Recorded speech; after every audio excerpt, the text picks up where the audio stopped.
Good afternoon, everyone. Welcome to all in this next session of TM discussion at tea time. I've been privileged to moderate this session. Today's topic is on the PVSC harvest and its management. So to begin with, I'm going to invite Dr. Gajendra Gupta. Just one second. Dr. Gajendra Gupta is our Atom in India chairperson, and he doesn't need any introduction. Just one sec, sir. No, I'll just. Yeah. Good afternoon, everybody. Yeah, here you go.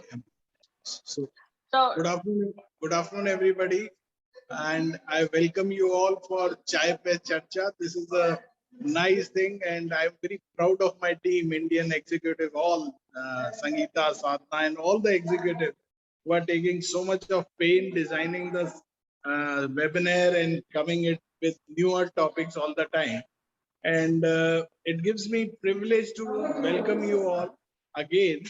And I would like to congratulate Dr. Saurabh Lehere from AIIMS Raipur, who was the winner of the quiz last time.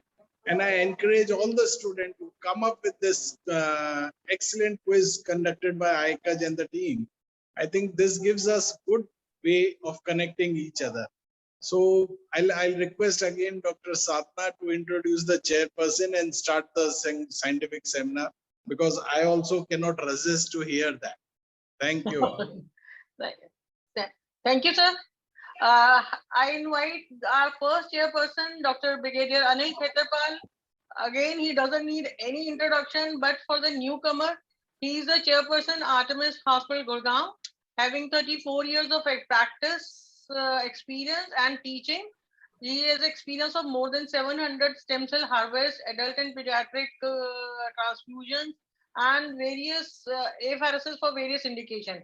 He's been instrumental in getting NABH accreditation for Artemis Hospital, experience in regenerative medicine using adult human mesenchymal stem cells. He is NABH assessor for blood center, and he has presented papers and posters in various national and international forums.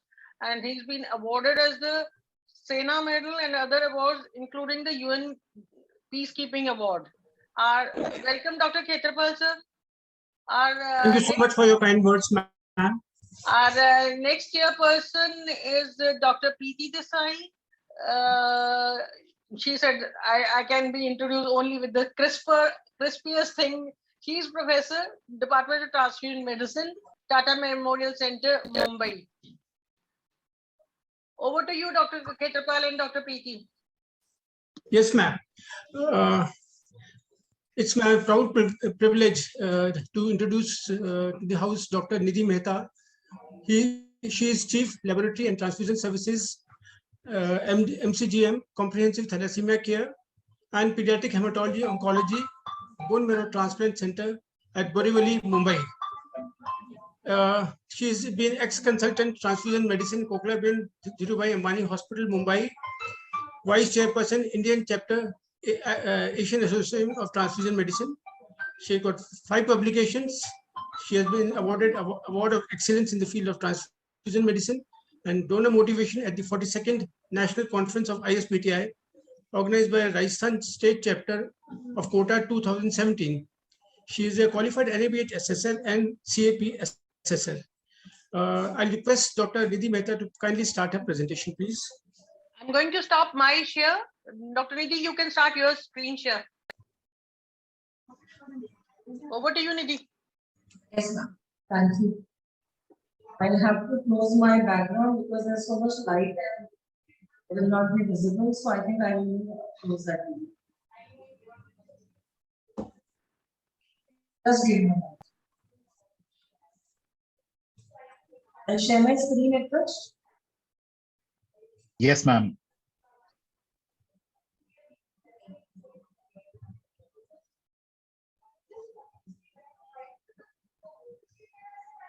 My screen visible? Yes, ma'am. Nidhi. Is the screen visible? Yeah, it is.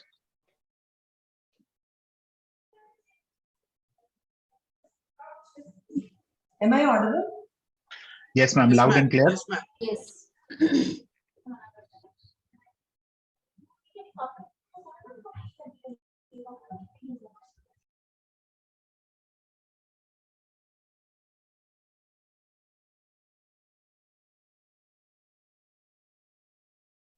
No, ma'am. Now you're not. I think you need to switch on the mic for the other. I've sent you a request. Please accept it. Your other account, you need to switch on your mic there. Hello? Yes. Yes, ma'am. Am I audible? Yes, you are audible now.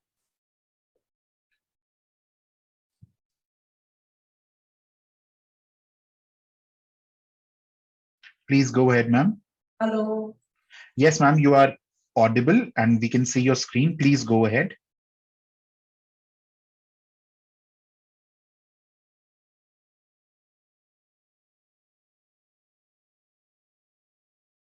I don't know whether I'm audible or not.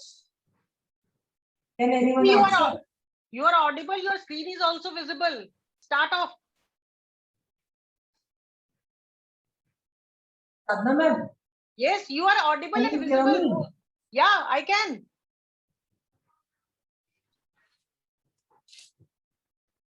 निधि सुन रहा है और दिख भी रहा है, सब कुछ है. शुरू Sadhana, can करो. you hear me?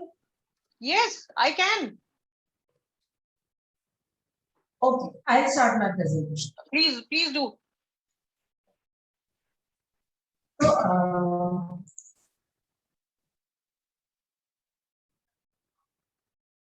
So, it's my proud privilege to be talking at this juncture of Asian Association of Transfusion Medicine discussions at P10, which is a wonderful day, first lunch. My topic is collection of mononuclear cells. So, why do we need to discuss this topic? So, we go to next slide. So, we need to collect mononuclear cells for HSCT. So what is HSCT? HSCT is a particular treatment for many hematological and non-hematological diseases.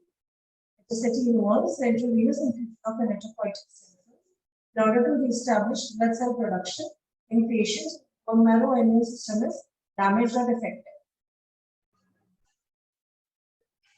What are the categories of HSCT? These are autologous, allogenic, syngeneic. So allogenic is related or unrelated donor with matched HLA type. Syngeneic is identical equal. Where do we get these HSCT stem cells from? It can be derived from bone marrow, from peripheral blood, or from umbilical cord. HSCT treatment can be divided into separate phases that start with the harvest of the stem cells and passing through the conditioning, aplasia, and then finally engraftment until the recovery of hematopoietic functions. So the phases involved are donor selection, also the patient selection in case of allogenic, mobilization of the stem cell, apheresis. So I will be focusing on this topic, apheresis, with which we collect the mononuclear cells, cryopreservation, thawing and infusion. So let's discuss why PPSC became the first source of HSCT. The reasons are, with the advent of science, there were newer hematopoietic cytokines available to mobilize the stem cells.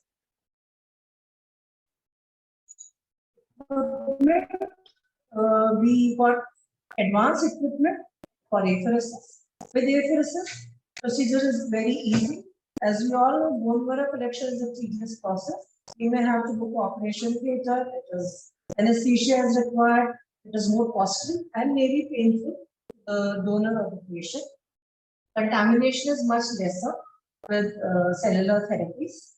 Storage becomes easy, cost is less, and the topmost advantage is engraftment, which gives us faster recovery of both neutrophil and platelets without increasing risk of graft versus post disease in the recipient. So how do we start? Whether it is allogenic or autologous, patient and donor education is the prime importance. And it is not one person's work. It's a team which works for the HSCT mobilization of the donor and patient. So patient and donor routine assessment, review patient files, review lab reports, select the donor, explain the medication for mobilization, the importance of the medication and the mode of delivery. Explain the type of procedures which is going to happen in the BMT during the apheresis. Explain the patient about the hospitalization prior to the harvest, especially a daycare procedure, everything has to be explained, along with the risk of the procedure and potential side effects which may happen with harvest, which may happen with the mobilized agent. Please explain the importance of the blood counts, the CT counts, and the final TC checks. Encourage the donor to ask questions and clarify any concerns. And finally, take signatures on the informed consent. So at every point, documentation is very, very important. So stem cell mobilization can be achieved by two modalities. First is cytokine mobilization using cytokines such as filgrastim, or filgrastim alone or in combination. Chemomobilization using chemotherapy followed by cytokine administration. So I have picked up few such reviewed literature, and I have picked up few articles for the mobilization in different cases in allogenic, which I am not going to touch upon in the details because this is more of clinical. But broadly saying, GCSF mobilization can be done for allogenic, for autologous, wherein the targets of CD34 cells which we want to collect is defined. For pediatric autologous HSCT, alone mobilization can be done, but if the counts are not achieved, we have to do plerixafor. And in case the counts are borderline, leukapheresis can be done in large volumes. So once we mobilize the cells, the peripheral CD34 cells have to be monitored with the lab. So what coming directly to the apheresis? Apheresis as defined by ASFA is a procedure in which blood of the patient or donor is passed through a medical device, separates out one or more components of blood and returns remainder with or without extracorporeal treatment or replacement of the separated component. With this, we have to be very particular about the timing of the PPSC collection, which we monitor with the mobilized CD34 cells with the lab. Equipment to be selected and volume of the blood to be processed. So volume of the blood to be processed is decided depending on the peripheral. The total procedure usually takes 4 to 6 hours. It may take more than one collection if the desired count is not achieved. Apheresis strategy. How do we decide? Prior CD34 cell counts, we look at those counts and we decide. If the peripheral count is more than 20 cells per microliter, no intervention is required, and the target cell can be achieved with more than 20 10 to the power 6 in the cases of auto. If the cell count is between 10 to 20, which is borderline or we can define as poor mobilizers, then large volume leukapheresis of plerixafor can be added. A rest of 2 to 4 weeks period, if the initial mobilization has been failed, and then we can give either plerixafor or without chemotherapy. If the cells are less than 10, then we need to use plerixafor or maybe multiple procedures. Apheresis machines. Apheresis machines, many machines are available in the market with different hardware and specifications, different separation technologies. Kits are different. Every machine has different extracorporeal volume, which I am not going to touch on. And level of automation also is different. Now, there may be a question which can come to everybody's mind, like what is the ideal machine? Somebody has to select the machine. So it could be a discontinuous procedure with the 2-arm procedure or a single vascular access, which is continuous procedure, which has closed disposable component collection kits, small extracorporeal volume, automated computer controls, specific mononuclear cell collections, which gives low cross contamination of the product, and finally low hematocrit in the final product. But the ideal machine would be which has good collection efficiency. So what is collection efficiency? It was an article published by Asim Tiwari and team in the Asian Journal of Transfusion Science in 2016, which discussed about collection efficiencies and autologous procedure. Percentage measure of the cell separator's ability to extract maximum number of CD34+ cells from the cells available in the donor's blood. Or in another language, what we can say is the percentage of the cells that are removed from the circuit into the collection bag compared to the cells that go through the apheresis circuit. So in nutshell, it is the cells collected divided by cells processed. What are the factors which influence collection efficiency? Interruption to the collection, such as multiple machine alarms, or there are venous access or recognition, happen, donor ability to tolerate the. So in this study, the only factor affecting the collection efficiency was the absolute CD34 cells. So these are the formulas with which we can calculate the collection efficiency. So how does the procedure go? So procedure is program selection on the cell separator program, apheresis kit installation, kit priming, saline, and if required, custom prime. So how do we decide on saline prime and custom prime? So when we are installing the kit, further procedure would be entering the donor parameters on the machine, such as age, height, weight, not age, height, weight, and the hematocrit and WBC. So machine will calculate the body volume of the patient. If the machine doesn't calculate the total body volume, then we need to use an address formula for calculation in case of pediatric patient. And the machine would suggest that how much extracorporeal volume will be remaining in the machine and it prompts for custom priming in pediatric cases with some weight criteria. So custom prime can be done. After the custom prime donor is collected with the blood cell separator, we start the collection. During the collection, there should be careful monitoring of the donor patient. Cell separator alarms and troubleshooting management should be finally end procedure. And with the end procedure, it gives you rinse back. If it is a saline custom prime case, the rinse back is not done. Finally, all the parameters, all the final parameters about the ACD cells, saline cells, the total volume collected has to be documented. The first whole blood is drawn into the apheresis machine, which anticoagulants ACP. That is then separated by segregation. Gravity in the cell. SPCs are found in the mononuclear layer and are removed by collection channels or during the entire procedure, either in cycles or continuously. And the remaining blood components are returned to the individual. Each apheresis lasts approximately 4 to 6 hours, during which minimum 3 to 6 times the individual total blood volume is. Special attention, as I said. The challenges which we can face while apheresis is catheter malfunction, wherein we have blood clots in the catheter which is not well positioned to allow blood flow, inability to flush the catheter, decrease in the blood flow, or reposition the catheter gently and flush the catheter. So I just spoke about the challenges. Coming on to the complications and adverse effects. The adverse effects which we can face are citrate toxicity, hypotensive reactions, allergic reactions, bleeding, and very rare air embolism. Citrate toxicity are due to reasons of hypocalcemia, hypomagnesemia. Other acute effects of citrate are metabolic alkalosis. Hypotensive reactions could be because of hypovolemia, and bleeding because of thrombocytopenia.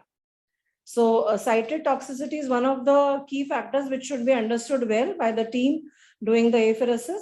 The symptoms could be very different: burning, it could be numbness and tingling in the extremities and in the perioral area, muscle twitching or abdominal cramps. So management of citrate toxicity would be slowing the reinfusion rate to allow for dilution and metabolism of the citrate, increasing donor blood to citrate ratio to decrease the amount of citrate infused, oral calcium and intravenous calcium. For hypotensive reactions, the symptoms could be dizziness, fatigue, lightheadedness, tachycardia. And management is temporarily interrupt the procedure.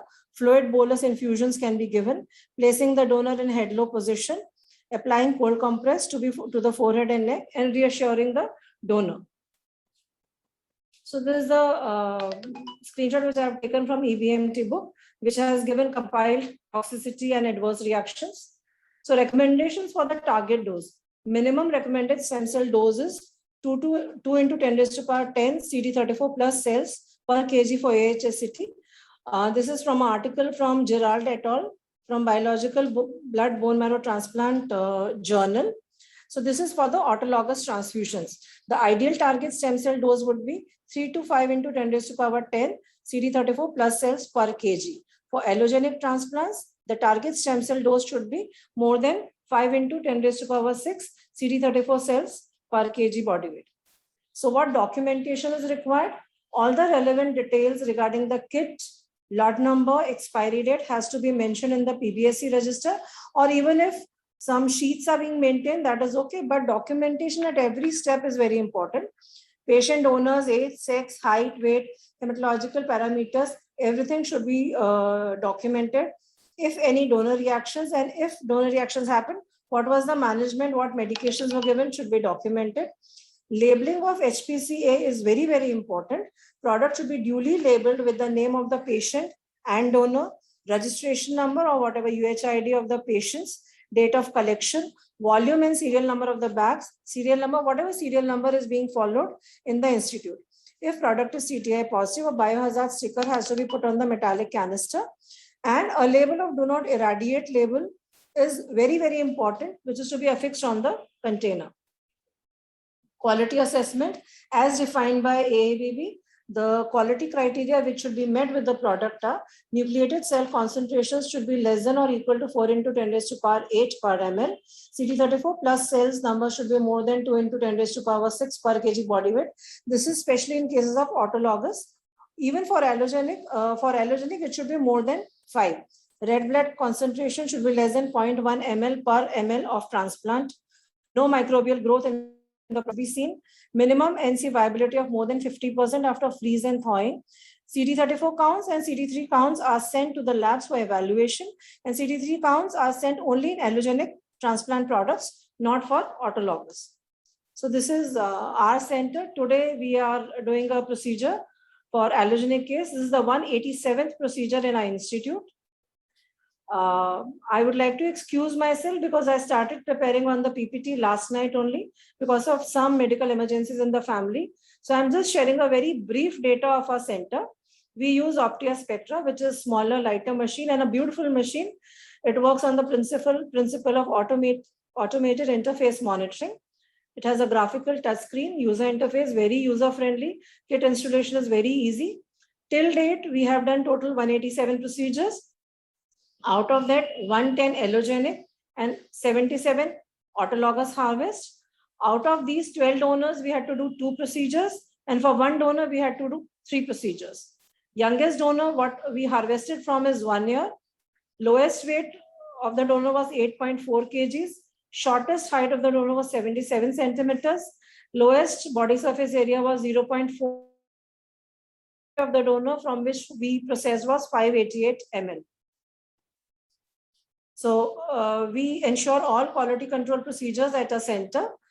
All standard operating procedures are in place. We document and record all activities right from consent of the patient donor to infusion and obviously further monitoring at the bedside. Personal qualification, we have all trained medical staff, including apheresis technician. Equipment maintenance are all equipments, including deep freezers, apheresis units, plasma thawing bath. All machines are in maintenance with the contractual agreements with the providers. Temperature monitoring is avidly done for all the equipment. So I would like to summarize that hematopoietic stem cell transplantation has replaced the older terminology of bone marrow transplantation, as PBSC is now major source for autologous and allogenic transplants, and TQM is the key to success. Thank you. This is one picture which shows our BMT unit. I could not collect many pictures. And this one picture shows the first bone marrow PBSC harvest happening at a center. Thank you. Dr. Khetapal, sir. Yeah. Thank you, Dr. Nidhi, for a great presentation. In spite of the technical hitches that were there, talked about collection of hematopoietic progenitor cells, as well as its processing, side effects and adverse effects, and how to manage these adverse effects. So it was a great presentation. I'm sure everyone must have liked it. I'd like to share two of my experiences that we have faced at our center. We had a case, elderly male, 70 years male, who was a case of anaplastic T-cell lymphoma. He had come for peripheral blood bone marrow stem cell transplantation at our center. So he was given the usual mobilizing agents like GCSF and Plerixafor, which was given as per the existing protocol of 11 hours. So this was given on the 4th day, and we started with the apheresis on the 5th day. And to our surprise, the yield that we got was only 0.74 million cells per kilogram body weight of the recipient. So we had no choice but to again repeat the procedure the next day using the same protocol, that is giving of Plerixafor 11 hours before the initiation of apheresis, along with GCSF the coming morning. And next day, again, the count, the CD34 count was just 0.5 million cells per kilogram body weight of the recipient. So putting the two together, it was close to 1.2 per kilogram body weight, and we could not go further with the transplant. So we had to abandon the procedure,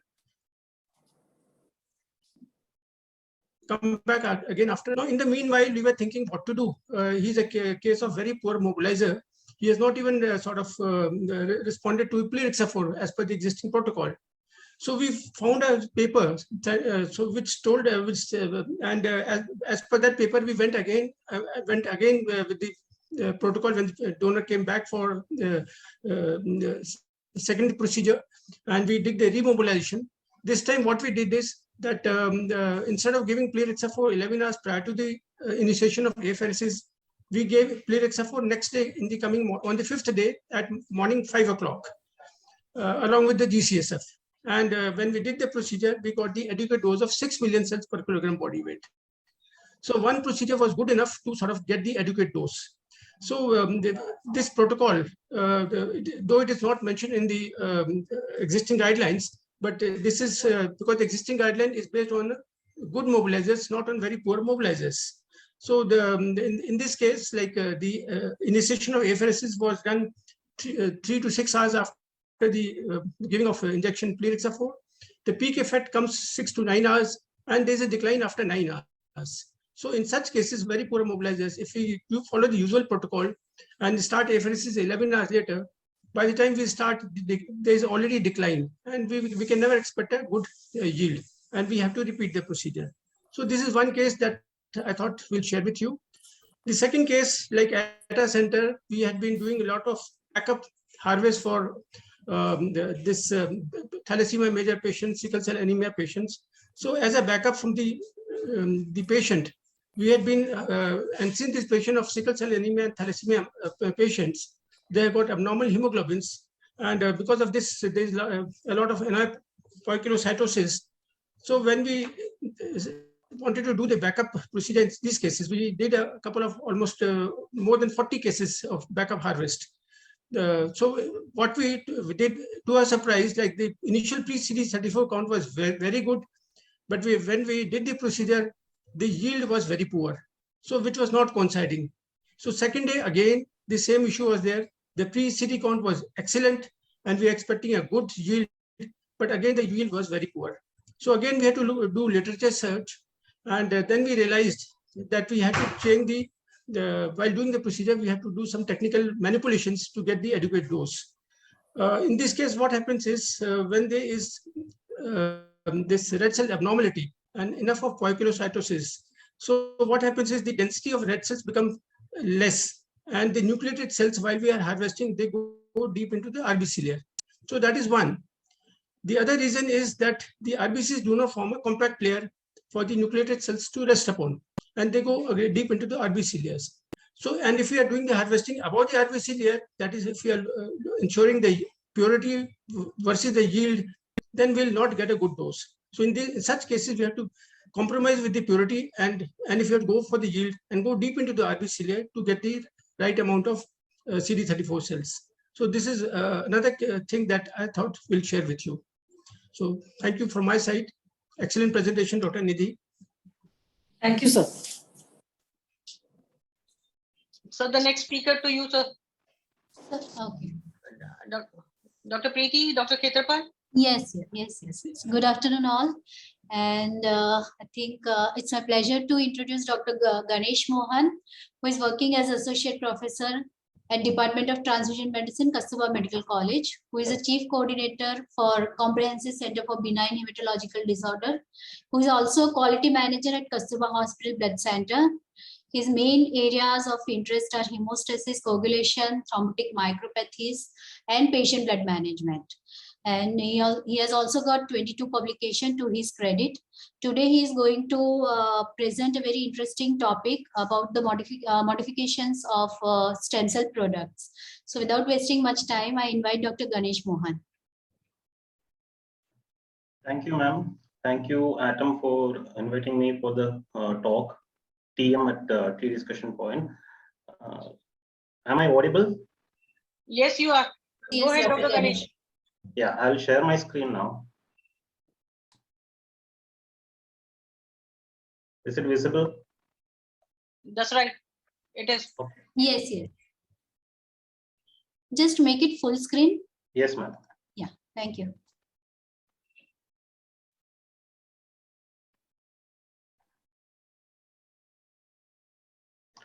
Okay, so now we have listened to the collection of mononuclear cells by apheresis, peripheral blood stem cell collection by apheresis by Dr. Nidhi ma'am.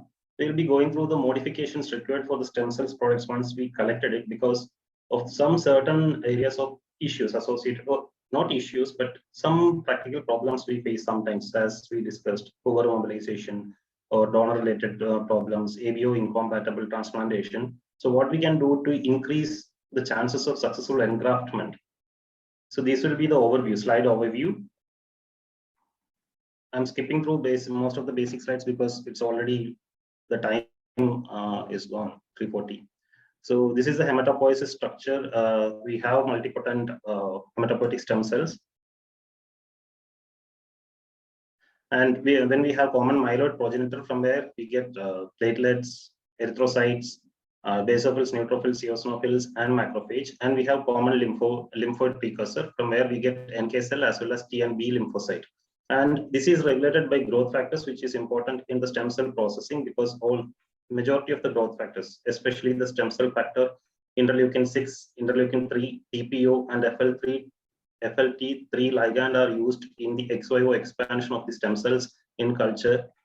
And this is a surface cell markers of stem cells, and this is what we are looking for because one of the method is CD30 for enrichment of the stem cells by positive selection or negative selection. So these are the markers which we look for the hematopoietic stem cells. And this is the source. We have autologous transplantation where the major problem is residual tumor cells contaminating the product. And we have allogenic transplantation, where we have matched as well as mismatched hematopoietic stem cell transplantation. In matched, we have sibling related and unrelated donors. And in mismatched, we have partial mismatch and haploidentical donors. So this is where the processing comes into play, where we have donor-related issues, patient-related issues, where we have patient-donor ABO incompatibility or minor red cell antigen incompatibilities, residual tumor cells, or the conditioning regimen may be prolonged. So all these play a crucial role in the processing of stem cells once we collect them. So this is the process flow in basic. So we have the patient, we have mobilization and collection of the stem cells, and we have cell processing once we collected it. So what is the first we can do is cryopreservation, where we store the stem cells at -80 or -196 degrees Celsius. And this is the person who first experimented with cryopreservation of living cells.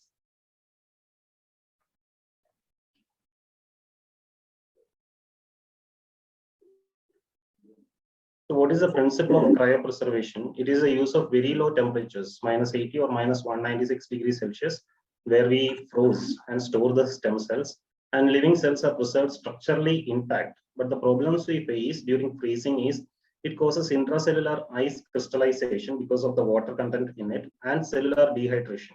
So how can we avoid these two problems? Where we use cryoprotectants, most commonly used is DMSO or HES. DMSO, it causes it diffuse rapidly into the cell. It acts intracellular and reduce the osmotic stress posed to the cell. HES, it is a non-penetrating substance which forms a glassy shell surrounding the cells, which also protect the water content inside the cell. Other protectants are ethylene glycol and glycerol. And diluents which we use in the steps are commonly plasmodite A or human albumin solution. There are two types of freezing. One is non-controlled rate freezing or dumb freezing, where we keep the product at -80°C, and controlled rate freezing, where we reduce the temperature of the product at 1 degree per minute till it reaches -14 to -24°C, where the cellular content transition from a liquid to solid. It creates an exogenous thermal process, so the container or the freezer has to be rapidly cooled down to -55°C at that time. And once the heat generation process stabilizes, again the temperature comes back to the -24, -25 range. From where on, we will reduce the temperature at -1°C per minute till it reaches -60°C. So this is more commonly practiced because of the control as well as the structural integrity of the cells which we want. So these are the steps of cryopreservation. And coming to the other processing of peripheral blood stem cells, once we collect it, we have purification of peripheral blood stem cells, which is majorly because of ABO incompatibility. We have plasma depletion as well as red cell depletion. And purging. Purging can be due to unwanted tumor cells contaminating the product, or we should avoid unwanted cells like T cell depletion, or we should increase the CD34 content in the cells. So there are autologous where we remove the tumor cells or we increase the CD34 cells. In allogenic, we reduce the T cell content because the chances of either graft rejection or graft versus host disease. Both can happen because of the donor recipient lymphocyte mismatch. So coming to the plasma reduction, which is nothing but we reduce the plasma content of the product because of the minor ABO incompatibility, which means the product contains ABO antibodies against the recipient antigens. So once we transfuse this incompatible plasma, it can cause the damage to the recipient red cells or any cells which contains the antigens. And especially in cases of neonates and high ABO titer donor, and we should always balance between the cell loss once we process it for plasma depletion and the adverse event that can lead to unwanted plasma in the product. And if proven that it is beneficial, we can go ahead and do the plasma depletion. And product centrifugation of automated cell processes, we can also do either manual or automated cell processes. Coming to the red cell reduction, we have 2-3 techniques to reduce the red cell content, which is done mainly in major ABO incompatibility when the recipient plasma contains ABO antibodies against the donor antigens. So we don't want any unwanted donor cells in the product. And another indication can be when the recipient has titers, ABO titers of more than 16, and incompatible RBC transfusion threshold that we can safely transfuse up to 0.2 to 0.4 ml per kg in the product, which will not lead to a hemolytic transfusion reaction, or 20 to 30 ml per bag. Fortunately, our peripheral blood stem cell collection by FRSs will not lead to a larger red cell contamination in the product, whereas bone marrow transplantation in the old days lead to a heavy red cell contamination. So we can go ahead with, in most of the times, we can go ahead with the transplantation. And again, we have to balance between the risk and the benefit. One of the method is gravity sedimentation, where we use hydroxyethyl starch in a ratio of 1:8. We can mix the product and keep it for 30 minutes to 3 hours.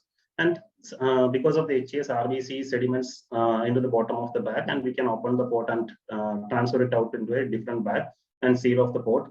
And or we can use low speed centrifugations once we mix it, and we can remove the unwanted red cells. The other method we commonly use is density gradient method, using density separation agent, commonly called Ficol or Percol. We can use it, and which has a specific gravity of 1.077, which will come here, and which will separate lymphocytes from WBCs from the red cells, and we can remove the unwanted red cells. So this is the comparison of manual methods as well as automated methods with the residual red cell contamination, nucleated red cell recovery, and ease of use. All these things I have taken from a handbook from ABB. Coming to the other method which we use in purging is counterflow centrifugation or elutriation, where we force or subject the cells to two different flow directions. One is the machine flow direction or centrifugal force, and another one is we pass a media through the content in the opposite direction.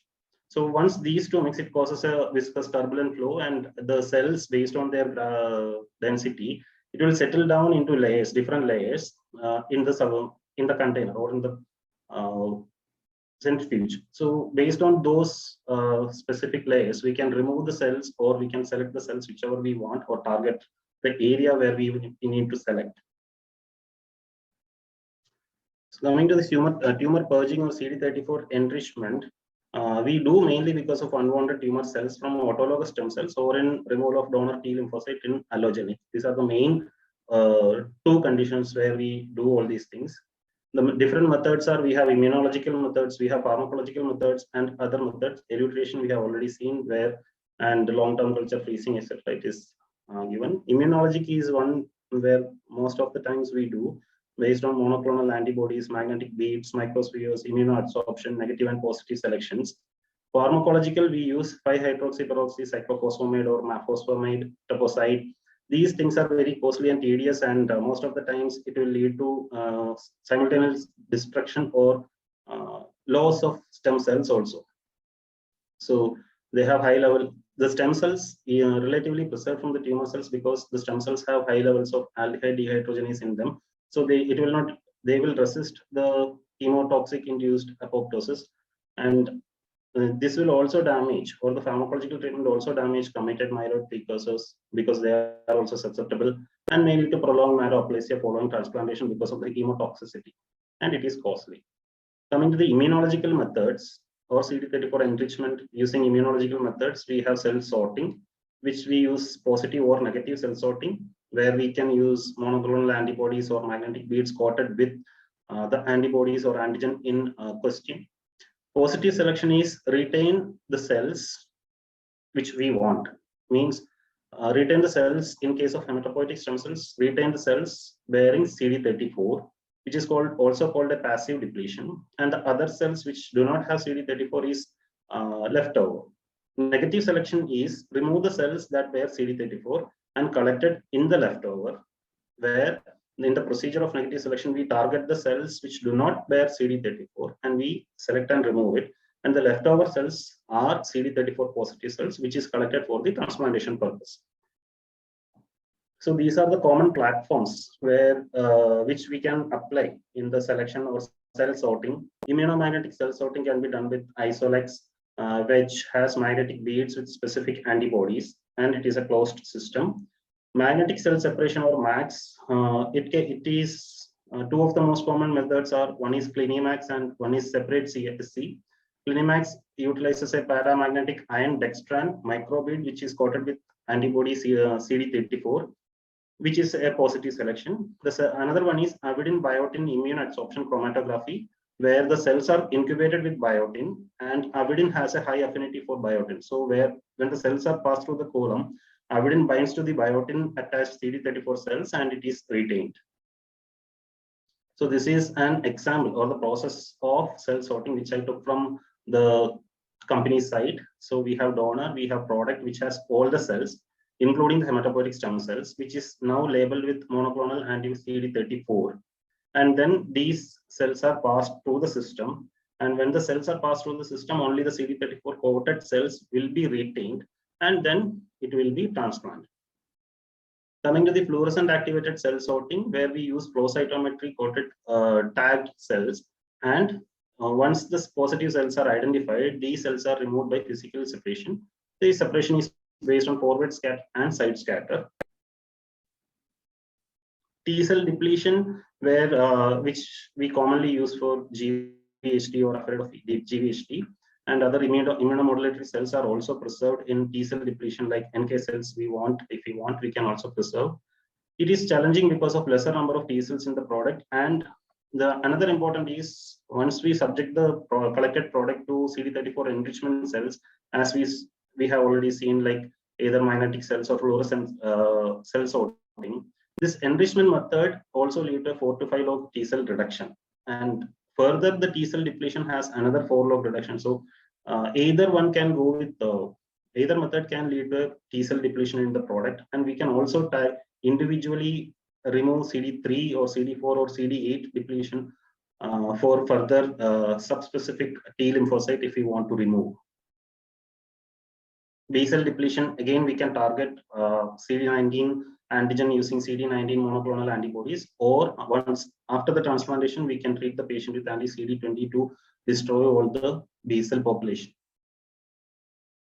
Coming to the ex vivo expansion of the HSCs, it is nothing but we culture them so that the yield or the content of the stem cell product which we collected is increased in number. This is used because once the product is collected, if the yield is not there, most commonly we face the problem with umbilical cord stem cells. If the yield is not there, we may have to choose 1, 2, or multiple donors, or sometimes we have to do multiple procedures. So this is we culture them using cytokines and stem cell growth factors ex vivo, and we increase the number or amount of stem cells in the product and then transplant them back into the patient. So these are the conditions where we use ex vivo expansion. We have allogenic transplantation, supportive care for high-dose myeloablative therapy, gene editing of human HPSCs, NK cell expansion, megakaryocyte product, erythroid products. And these are the agents which we use or in consideration to induce ex vivo expansion. Examples are tetraethylene pentamine, which is a copper chelator, and the growth factors used are stem cell growth factors, TPO, FT3L, and IL-6. Another one is delta, which act as a notch ligand promoter, where the notch ligand actually causes suppression of T lymphocyte expansion as well as going into the multipotent into a next stage of development, because we can knock this down so that the self-renewation of the stem cells is maintained. The other one is nicotinamide, which act as a histidine protein deacetylase inhibitor or serotonin 1 inhibitor. These are the growth factors. Most of the growth factors used are similar. There is another agent called stem regenin, which act as an aryl hydrocarbon receptor antagonist. Another agent is EOM-171, which is a pyrimid indole derivative. And chromaffin modifying agents such as valproic acid also used, which act as a histone protein deacetylase inhibitor. These are the applications of ex vivo expansion.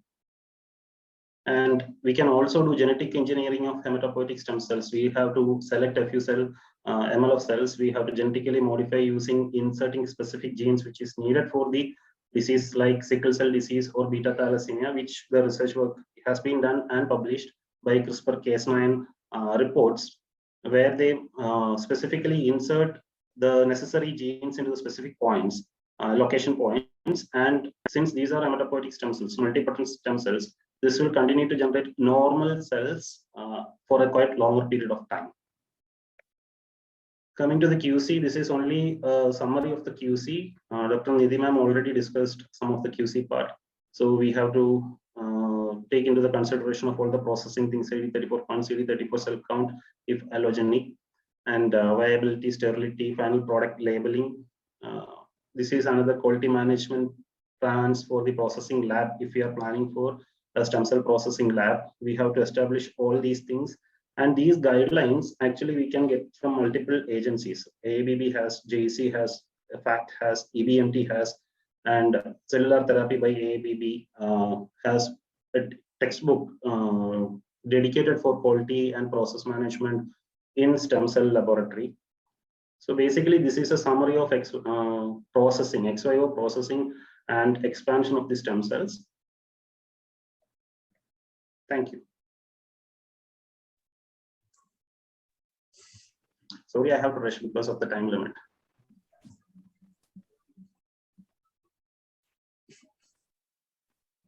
Dr. Khetapal, Dr. Preeti.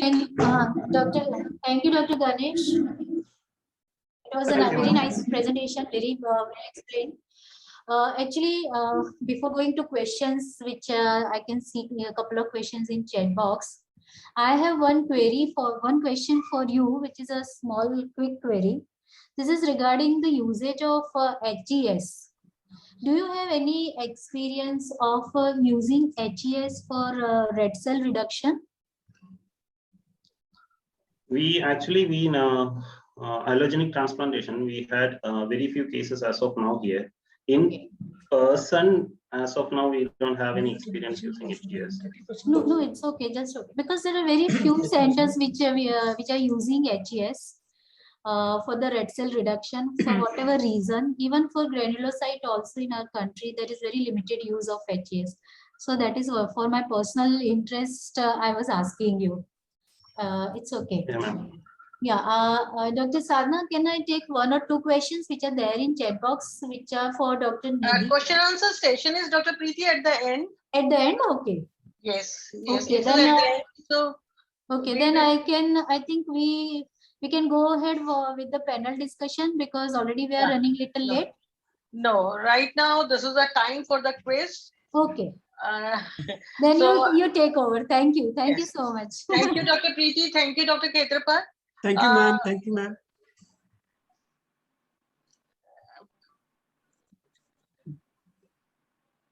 So the next person everybody knows about, Dr. Eka Jindal, our quiz master. I don't think he needs any introduction. And over to you, Ekaj, with the quiz rules on the screen. Ekaj, over to you. Thank you, ma'am. This time the quiz is going to have 4 questions, each having a single right choice. 30 seconds will be given to answer each question. Whoever will answer the questions the earliest shall be the winner of the quiz. In case of a tie, tiebreaker questions shall be asked separately to the tied positions. The quickest right answer shall win. The quiz sessions shall be seen as a clickable link during your Zoom meeting. So what will happen is we will activate the link and you will see the quiz pop up on your screen. You answer one question, then you press the button below that says next. You go on to the next question, you answer it. You go on to the next question, you answer it, and in the end, you submit it. Please remember, if you do not submit it, your participation does not count. And this is the disclaimer. Atom India is not liable in case the quiz is interrupted due to any technical glitch in the software, part failure, internet connection disruption, or any other unforeseen circumstances. In case many people are sharing a screen, as we see today, there are many people who are sharing a screen. People are sitting in a meeting and sharing the screen. The answers shall be submitted under the name of the registrant who has logged in. That means whoever may answer, but only one person will get the prize. Other cannot claim the answer or prize.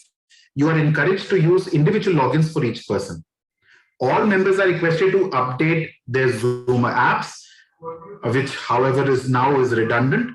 And in case of any dispute, the decision of the Honorable Secretary Atom India and Joint Secretary Scientific shall be final and binding. The winners shall be awarded as per Atom policy.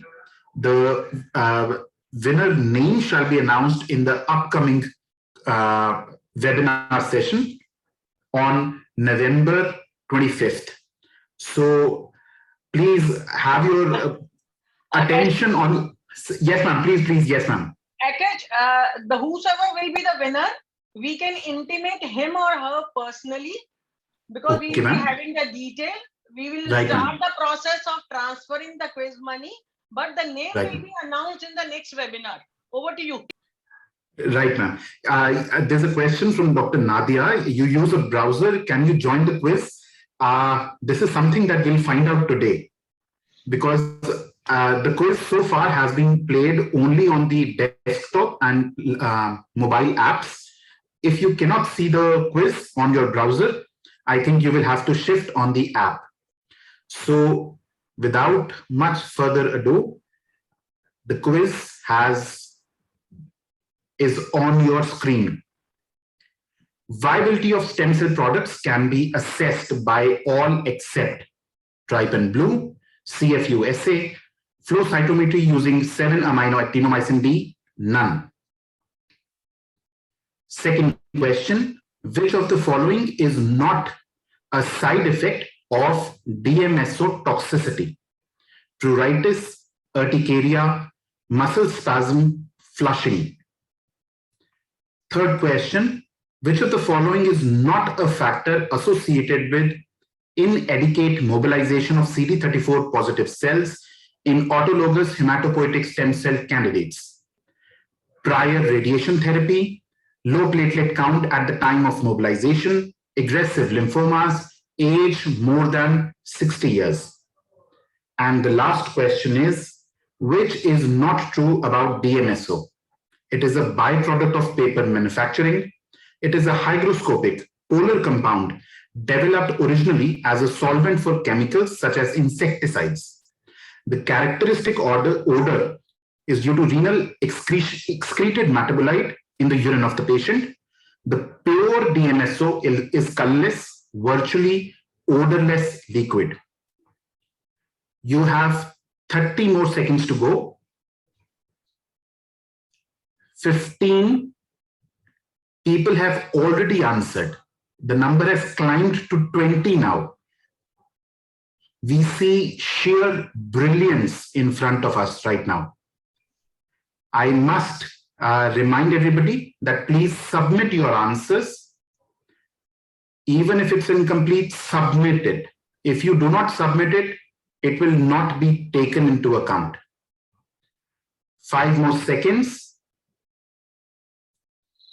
Last reminder, submit it. And 1. That's the end. Thank you. Over to you, ma'am. Thank you. So, since the time is really running, we need to go to the next session, our panel discussion with moderator, Dr. Rasika. I'm privileged to really introduce her. She is Associate Director and HOD at BLK Max Super Specialty Hospital, New Delhi.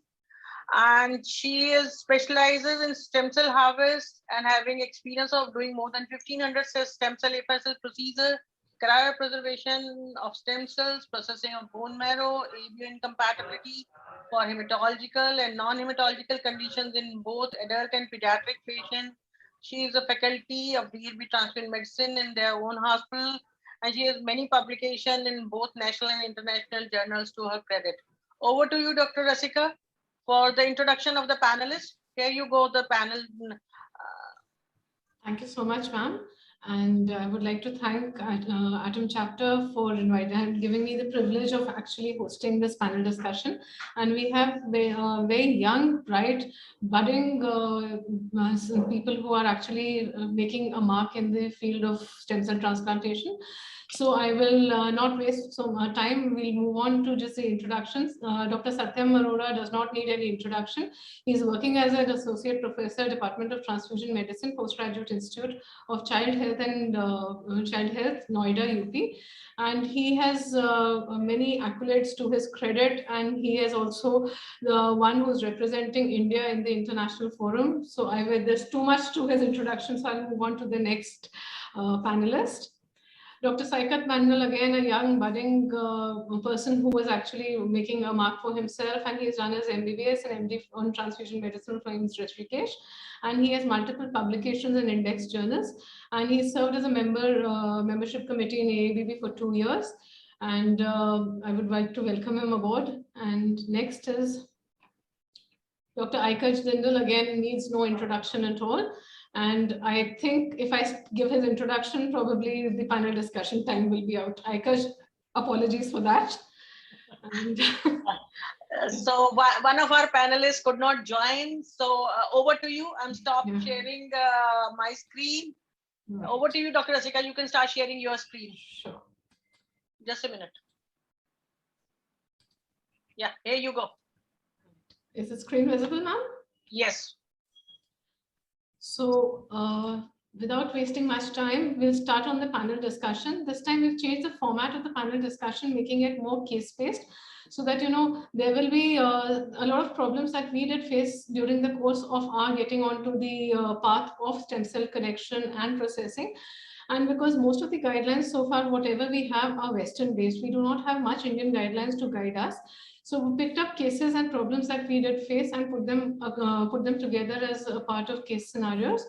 So I'll move on to the discussion without much wasting time. So the first part of this panel discussion will be regulatory and infrastructural challenges. So my first question to Dr. Satyam is, a hospital wants to start a BMT program or a hematopoietic stem cell transplantation program. what are the regulatory requirements for starting the stem cell collection facility at your institute? And does it need a separate license? Or can the collection be done in the blood center, or does it need special consideration? Dr. Satya? Thank you, ma'am. Before I begin, I would like to thank the Atom India chapter for giving me the opportunity to be part of this panel discussion and a great tea time program. And it's an honor to be with Dr. Rasika, who's been my mentor of the whole stem cell process in my small experience with that. So, coming back to the question, as far as the regulatory requirements, this has been a recent development with the new amendment in the Drugs and Cosmetic Act. We have a proper leukapheresis license which can be applied and which should be applied to start a bone marrow transplant program to provide a facility of PBSC harvest through the blood bank. Now, there is the license can be applied through the leukapheresis with the name of leukapheresis, but there are certain variation as respect to state where the drug inspector may ask for a separate mentioning that it is a leukapheresis for a therapeutic stem cell harvest.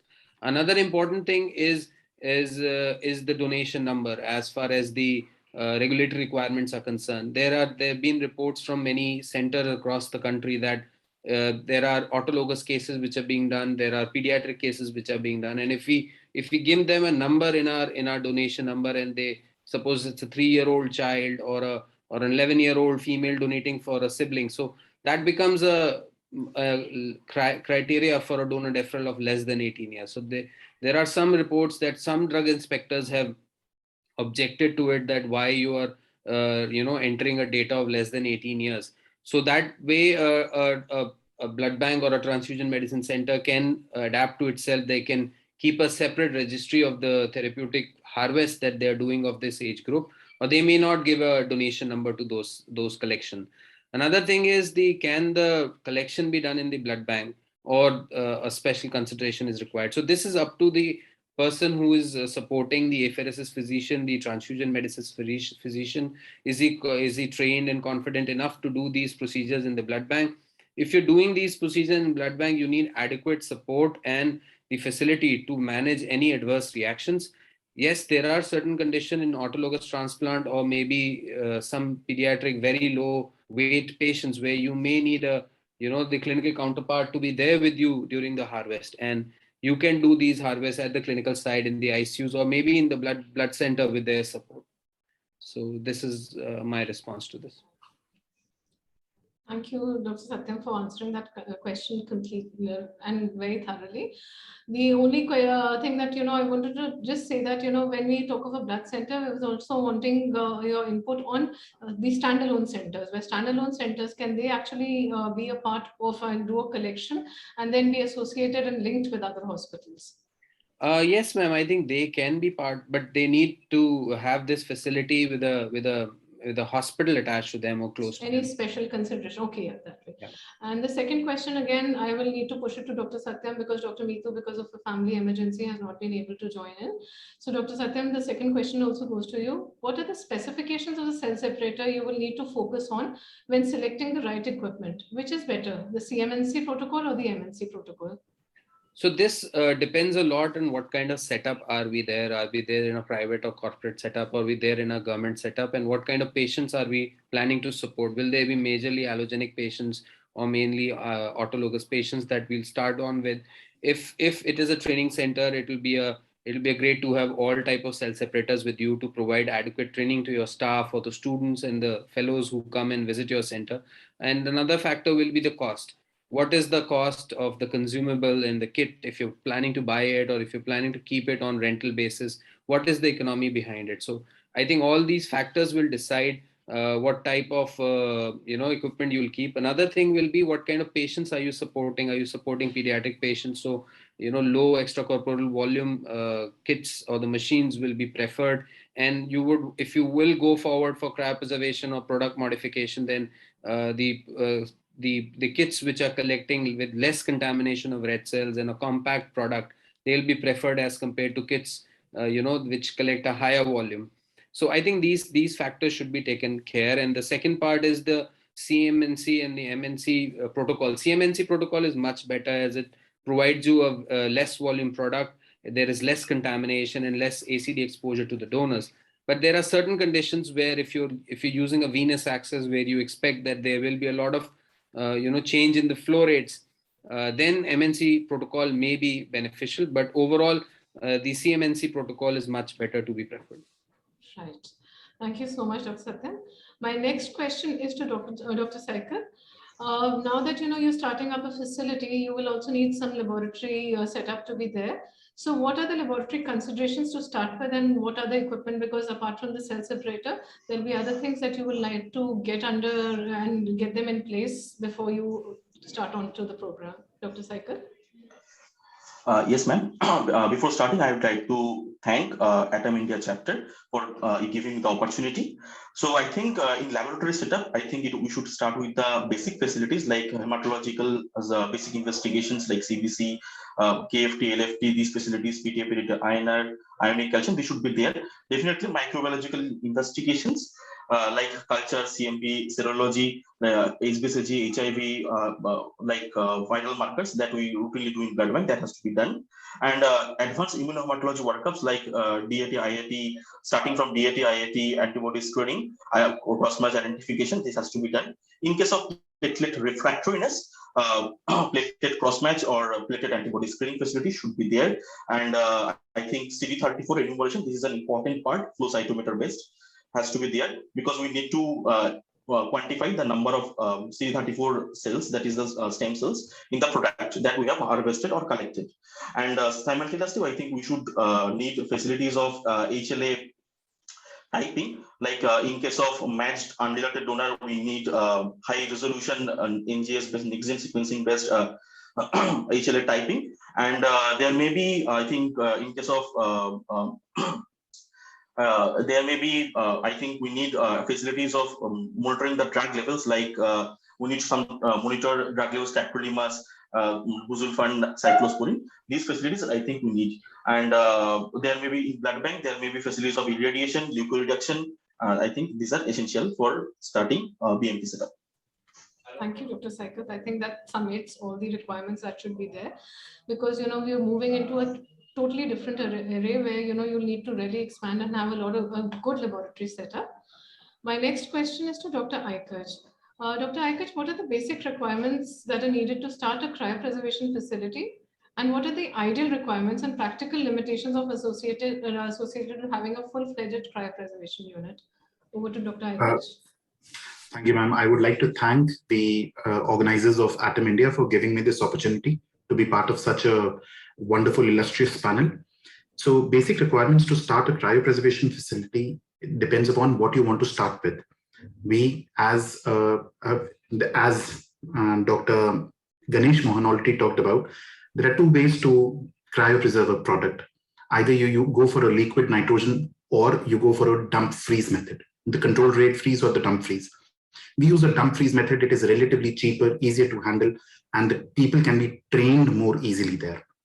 You need a -80 refrigerator and a laminar hood to maintain the sterility and for any manipulation that you do.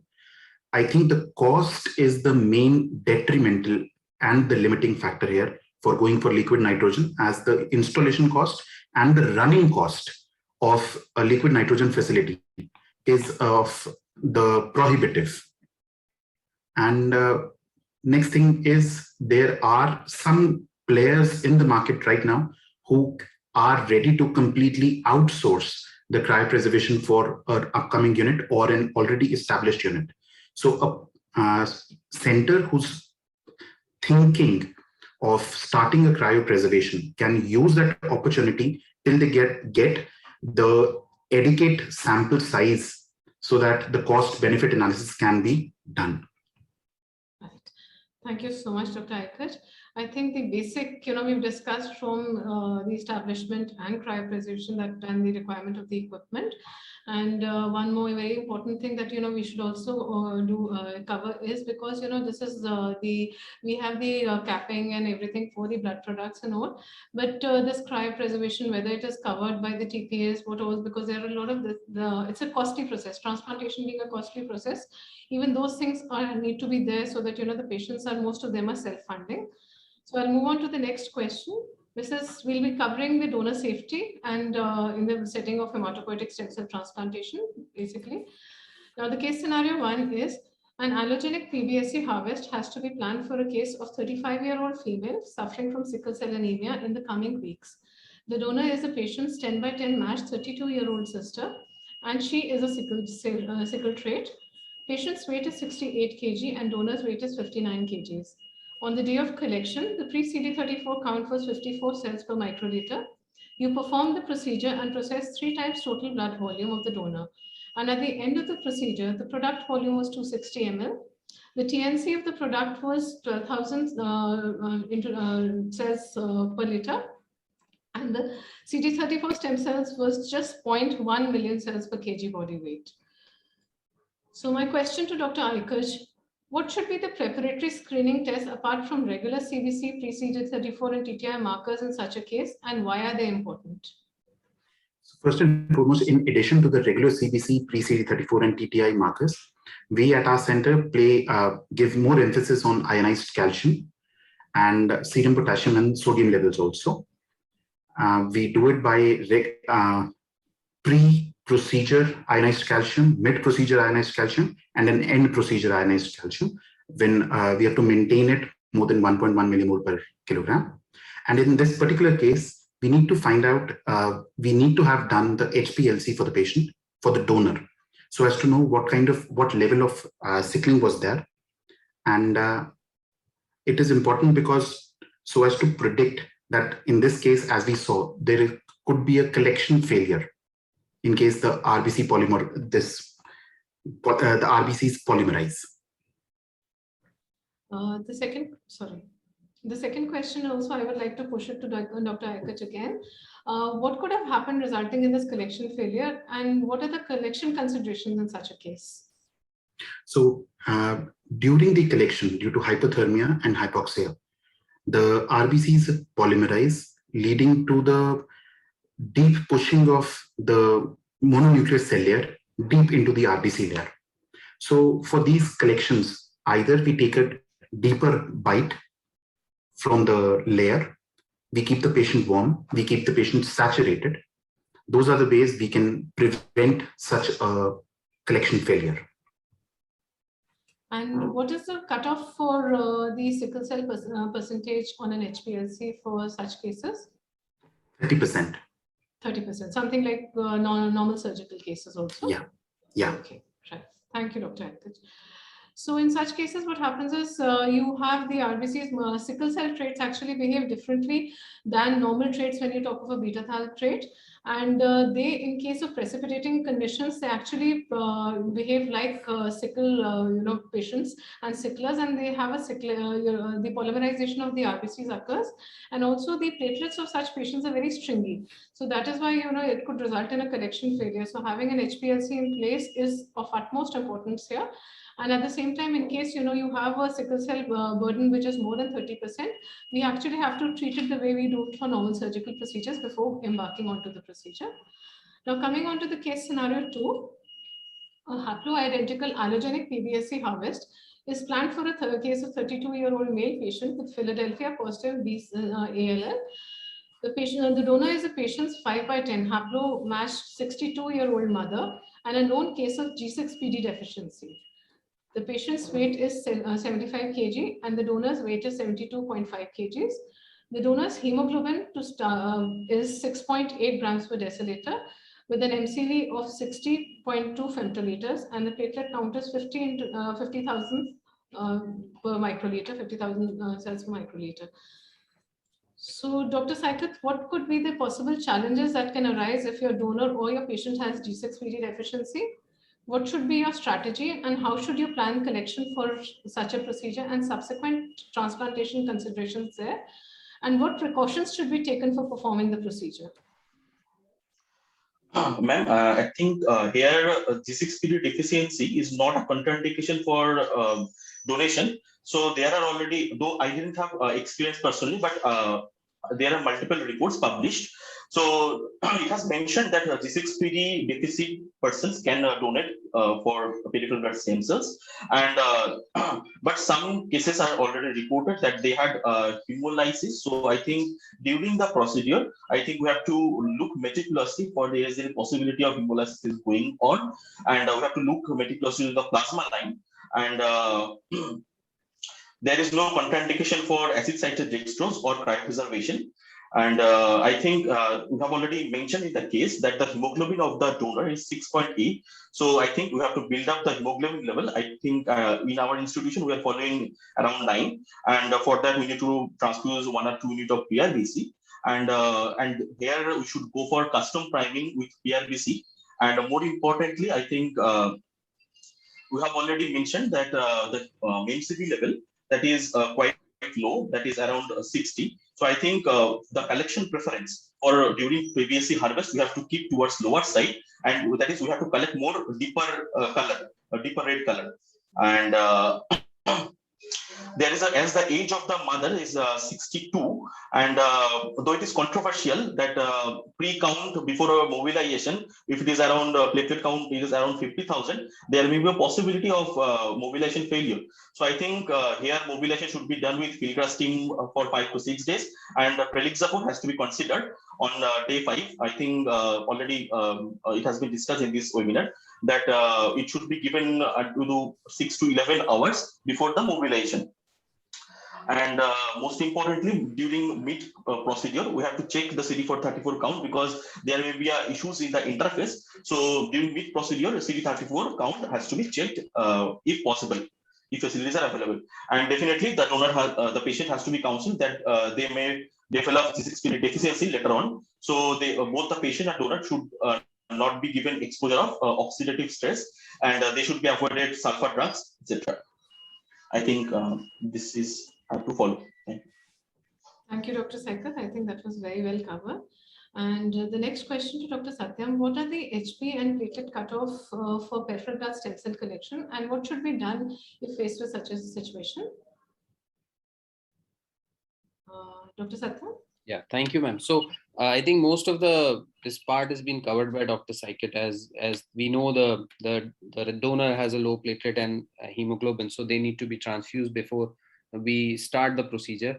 And it's good both for the donor as well as to maintain an appropriate layer while we are separating the buffy coat in the machine for apheresis machine. Another important thing that I would like to highlight in this case is the low MCV. So low MCV, it's been seen that it's one of the major issues. Even if a donor is appropriately mobilized, there is a collection failure.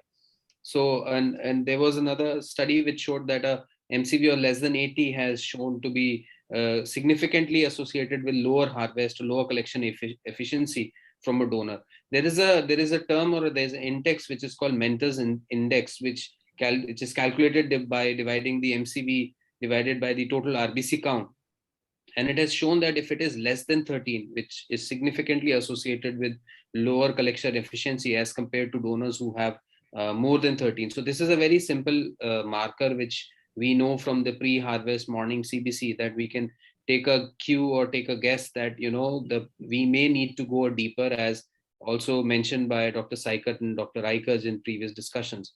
And as far as the hemoglobin cutoff and platelet cutoffs, these are not an absolute contraindications for doing these cases. We can build them up, we can do the priming, and these things can be managed as if we have a matched donor collection. If we have appropriately mobilized the donor, I think collection on that day and time is more important, and these things can be managed by the transfusion side.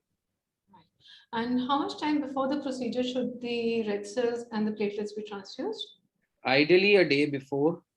Okay. And what is the count, the platelet count that you would be comfortable with starting the procedure? More than 1 lakh. More than 1 lakh. Okay, right. Thank you so much, Dr. Satyam. One more thing that I would also like to put on add on to this is when you have a G6PD deficiency, it is important to actually do a quantitative. It's a qualitative deficiency is fine, but you need to quantitate the deficiency. Though, as Dr. Saikat said, it's not a contraindication for stem cell collection, but in case the stress, even the procedure in itself can cause oxidative stress, and there are reports where people have actually experienced hemolysis during a collection. So that part is very important.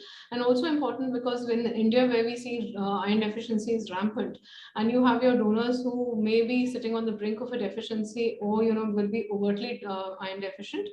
Whenever you're giving hematinex or you're giving a red cell transfusion, you get a dimorphic kind of a population where you have microcytes and you have the normocytic red cells. So your collection, your layer is very wide. You have a diffuse layer and your stem cells will be sitting down in the microcytic layer. So you have to deep dive and actually take your collection to a deeper and darker preference. But again, when you go deep down, you have more red cells coming in. So, it is the level of the deep sea which you have to decide, and constant monitoring throughout the procedure in such cases becomes of paramount importance. So going on to case scenario 3, you've performed an allogenic stem cell PBSA collection for 15-year-old male, with a case of severe aplastic anemia. The donor is patient's 10/10 matched 9-year-old sister. On day 5 of GCSF, her pre-CD34 count was 20 cells per microliter. Patient's weight was 80.1 kg and the donor's weight was 39 kg. The stem cell dose on the day of collection was just 0.6 million cells per kg of the recipient. On day 6, the TLC of the donor in the morning was just a meagerly 4,000, and the BMT physician decides to go in for a G' marrow collection rather than a PBSA.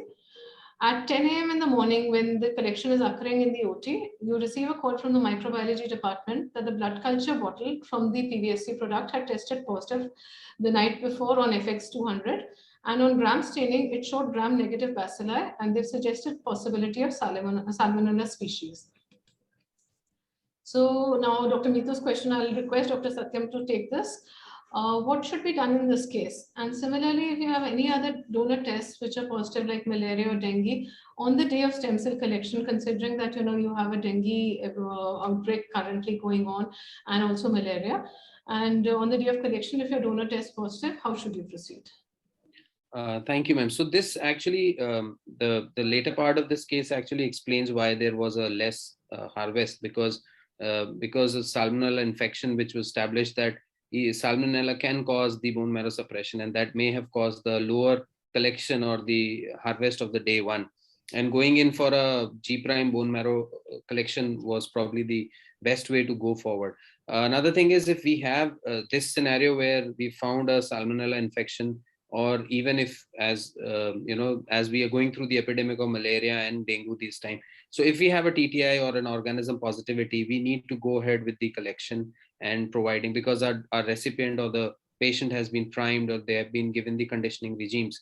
And we can treat both the donor as well as the recipient for the disease or the causative agent that we may have transmitted through the product. And that needs to be taken care and documented. In fact, the FACT guideline do say that if there is a TTI positivity from your product, you need to label it on your bag and it should be correctly mentioned, and a detailed consent can be taken. Another important thing is the role of ethics in this. So we can have a case-to-case ethics approval for this, or there can be a ethical approval for the concept of TTI positivity in your donors. So that can be a blanket approval, considering the seriousness of the disease in the recipient. Thank you, Dr. Satyam. And the next question, again, partly you've covered it. If a fully matched stem cell donor is reactive for any transfusion transmissible infection for a case of severe aplastic anemia or hematological malignancy, where you cannot defer the transplantation because the patient is in remission, and no matched mud donor is available, then how should you proceed? So you've given a part of it, and if you want to elaborate a little more. Yes, ma'am. So this is actually making a decision between whether you want to treat him in future for an infectious disease, or you want to treat him in future for a genetic aplastic anemia disorder, or maybe a malignancy, and which is anyways to a stage where the patient might not survive. So you have to take a tough call between both the decisions. And I think taking appropriate high-risk consent is very important. And this is not an absolute contraindication, as This has been documented at many places, and there are appropriate guidelines. Yes, this is a gray area in our country, where this is another example which I initially said, that if we are going to give a donation number to our cellular therapy products, and if they come out to TTI positivity, will we be able to issue it them through our inventory? So this is another issue which is brought up by some centers, that they keep a separate serial number of the cellular therapy products that they're doing, as they require more, they're more into therapeutics than talking about basic blood banking. Thank you, Dr. Satyam. I think it is very well addressed. And again, as Dr. Satyam has said, that we do not have any, we don't have our Indian guidelines. We're falling back on the Western guidelines for this. And because the donor, when you have malaria or dengue, and you have donors having a low platelet count, here again, the donor safety becomes a questionable thing. And now you have to decide how to go on to it. And your patient, anyways, you have ablated if you've taken a myeloablative regime, then your patient anyways has been myeloablated. So you have nothing else to do but to move forward. But here again, the consent becomes a very important thing. You take a high-risk consent. And as Dr. Satyam said, I think it's important to get in your ethics committee into picture and have more people giving a go-ahead for this. And at the same time, the donor should not be discharged, and the donor should be kept in the hospital till the donor recovers and at least is safe there. And we have to go ahead and prophylactically treat the recipient on the lines, as you would do in case you're moving on to an area where person is moving on to a malaria endemic zone. So this is there, and we need our Indian guidelines now in place. We've just managed to get into getting it under the umbrella of the Drugs and Cosmetic Act and get it under the transfusion medicine, but we need to build it up further. So going on to the stem cell processing consideration. Now this is the last case, the case scenario 4. You've received a marrow product from a stem cell registry for a case of thalassemia major, because marrow is a preferred source of stem cells for the benign disorders, for a mud transplant, and the BMT physician wants the stem cells to be cryopreserved before starting the patient's conditioning. The MNC dose is 2.8 into 10⁸ per kg, and the recipient's blood group is A positive and the donor's blood group is B positive. So Dr. Aikach, how would you process this product? Are there any separate protocols for marrow cryopreservation and any changes in DMSO concentration? What are the possible challenges that would come across if you're handling such a case? Dr. Aikach? Sorry for interruption, Dr. Rasika. In 5 minutes, we need to wrap up. Ma'am, we're wrapping up. This is the last one. So this is a major mismatch for the product and major mismatch. So what we'll do is we'll have a two-pronged approach. First, we'll try to reduce the RBC load from the product. And second is we would want to reduce the titers of isohemagglutinin from the patient, bringing them down to less than 16 of IgM. And before transfusion of such a product to the patient, we might want to give it under the cover of hydrocortisone, because it will elicit a very strong response from the patient. So the challenge is no other change from DMSO side once we remove the RBCs. So the same concentration of DMSO can be used. Thank you, Dr. Aikach. And the last question to Dr. Saika. Is the CD34 stem cell immunization required to be done in marrow products? Or how should the recipient preparation be done for such a case? What would be the possible adverse events? The adverse events Dr. Aikach has anyways covered. So Dr. Saika, can you just highlight? Yes. I think, ma'am, CD34 renovation has to be done, must be done. And because it is allogenic transplant, definitely the dose of CD34 cells has to be, it should be ideally 4 to 5 that already have discussed, multiplied by 10 to raise to 6 per kg of the recipient. And definitely the titration of the recipient for anti-A has to be done, anti-B has to be done for titration. And if the titer is more than 160, that Sir has already discussed, reduction has to be performed. And donor titration for anti-A also has to be done. And the donor, the recipient may be given plasma exchange, 1 to 2 sessions, depending on the titer. That's it. And there may be a possibility of hemolysis, and engraftment may be very much delayed, and that has to be addressed with transfusion. Sometimes pure red cell aplasia may be there, and that has to be treated properly. and this has to be discussed with the patient in early, and the patient should be monitored for hemolysis and DAT, LDH level, bilirubin. This has to be monitored. Thank you, Dr. Saikar. So stem cell enumeration, yes, definitely should be done, but we are more dependent on the marrow products. You need a good MNC count. So most Western literature actually says that you should have more than 2 into 10 raised to power 8 per kg body weight mononuclear cells. And in case you have lesser than that, also the marrow product has been shown to show good engraftment. So I would like to end this panel discussion and thank all the panelists for actually covering all the questions very elaborately. And I think it will help people who are getting onto their path of stem cell transplantation and connections. And what I would like to highlight here is that though we have actually moved on and got it under our umbrella, but we still have all our own regulatory and other guidelines and there to be in place, and we have a long way to go. Where when you have such kind of cases, we do not have the regulators coming down at us, and we should be able to draft something where we have a guide to how to proceed with this. So I think like the EBMT and others, we should actually start moving on and start getting something like this in place. So over to you, ma'am. Thank you. Thank you, Dr. Rasika and all the panelists. So since now we are coming to the end of our session, I would like to call upon Dr. Ankit for the vote of thanks. Oops. Over to you, Ankit. Yeah, thank you, ma'am. Good evening, everybody. First of all, thank you all the speakers and the panelists and our chairperson. It was such a wonderful session.